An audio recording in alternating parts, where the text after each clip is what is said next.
जवाब दो बेटी। पिताजी हिसाब पूछ रहे हैं कि ससुराल से जो दौलत मिली है उसकी चमक तुम्हारे चेहरे पे क्यों दिखाई नहीं दे रही? अश्वनी साथ नहीं आया? वो तो इसे भी नहीं भेज रहा था। क्यों? वो चाहता था कि आशा चार दीवारी में घुट घुट के दम तोड़ दे ताकि वो जो कुछ भी कर रहा है पर्दे में रहे। क्या पर्दे में रहे? क्या हुआ है घर में? क्या तकलीफ है आशा को?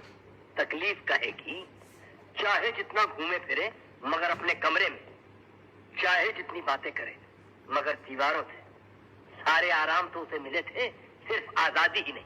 क्या बकवास कर रहे हो? बकवास नहीं, सच कह रहा हूं भाई साहब। आशा के सारे सुख, सारी खुशियां ताले में बंद करके रख दी गई थी, इसीलिए आशा को जबरदस्ती मुझे यहाँ लाना पड़ा। जबरदस्ती? किस लिए?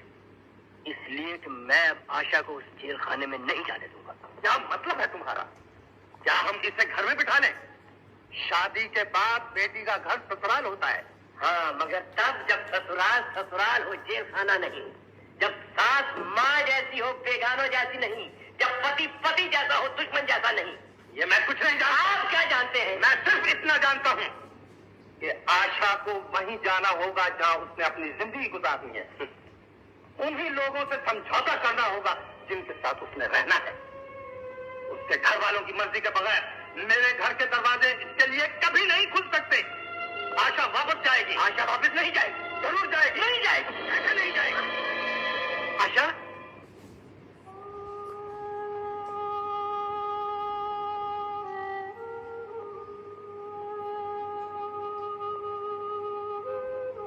अब कैसी तबीयत है बेटा?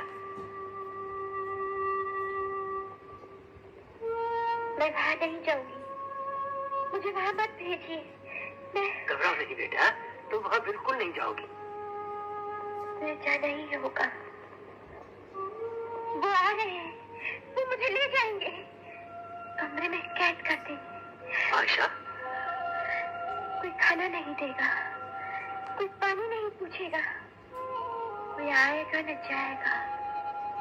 अकेली, बिल्कुल अकेली। चिंता न करो बेटी, तुम अकेली नहीं, हम तुम्हारे पास हैं।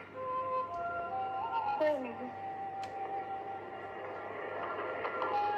मेरे पास कोई नहीं आता है।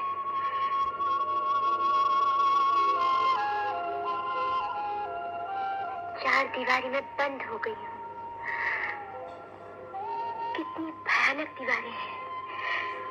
खाने को आती है, खाने को आती है, खाने को आती है। आशा, चाचा होश में आओ बेटी। मेरे होते हुए तुम्हें वहां कोई नहीं ले जा सकता। तुम यही रहोगी बेटी, यही रहोगी। मुझे नहीं रखेंगे, मुझे भेज देंगे।